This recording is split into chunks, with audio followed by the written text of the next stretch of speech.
अस्सलाम वालेकुम वीवर्स, मैं हमाद और आप देख रहे हैं हमाद द व्लॉग।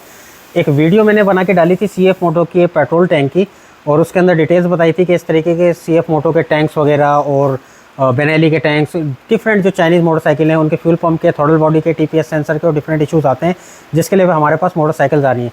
तो उसके नीचे कॉमेंट एक भाई ने किया और उन्होंने बोला कि 3 साल की वारंटी होती है, उसके अंदर क्लेम क्यों नहीं करते, और नीचे उन्होंने गाली भी बक दी जो जो क्या बोलते हैं उस वीडियो उसके नीचे। तो वो तो ऑब्वियसली मैं गाली तो नहीं बकने वाला बंदा कि मैं गालियाँ बकूँ बैठ के वीडियो के अंदर। खैर, तो भाई आपको ये जवाब है मेरा कि अगर 3 साल की वारंटी के अंदर उनका प्रॉब्लम सॉल्व हो रहा है तो जाके वहाँ क्यों नहीं करा रहे, उस चीज़ को आपको समझने की ज़रूरत है, गाली देने की ज़रूरत नहीं है।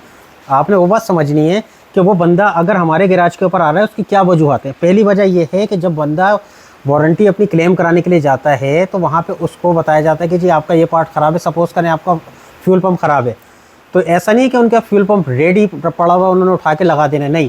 वो बोलते हैं जी आप 3 दिन के लिए मोटरसाइकिल छोड़ दें, 4 दिन के लिए छोड़ दें, उसके बाद जो हम फ्यूल पंप अरेंज कराएंगे और फिर उसके बाद आपको इन्वॉइस करेंगे।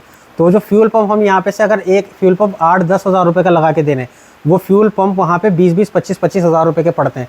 तो आप हों, मैं हूँ, या कोई भी एक जनरल मतलब काम करने वाला बंदा जो रिस्क हलाल कमाता है, वो ऑब्वियसली इतनी महंगी चीज़ें बेयर नहीं कर सकता। तो वो हम लोग की तरफ इसलिए आते हैं। और दूसरी चीज़ एक और आपके ने जो बात कही मुझे बहुत अजीब लगा कि इस कमेंट के अंदर इस तरीके की कौन बात करता है।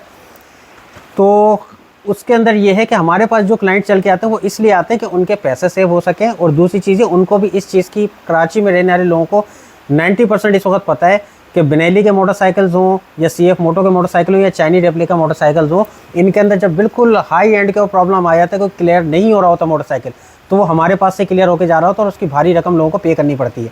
तो खैर, आपके कमेंट से मुझे बड़ा अजीब लगा कि आपने इतने सारे लोगों को ऑन द स्पॉट जो है वो गाली बक दी। तो भाई इस तरीके से नहीं होता।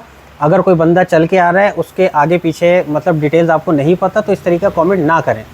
अच्छे कमेंट नहीं कर सकते, बुरे कमेंट करें, मुझे उस चीज़ से एतराज़ नहीं, लेकिन यार जो इतनी बड़ी ऑडियंस है आप उनको गाली नहीं बके काइंडली। बड़ी मेहरबानी होगी आपकी भाई, मेरी कोई बात बुरी लगी हो तो उसके लिए मैं माज़रत चाहता हूँ आपसे। जज़ाकल्लाह भाई।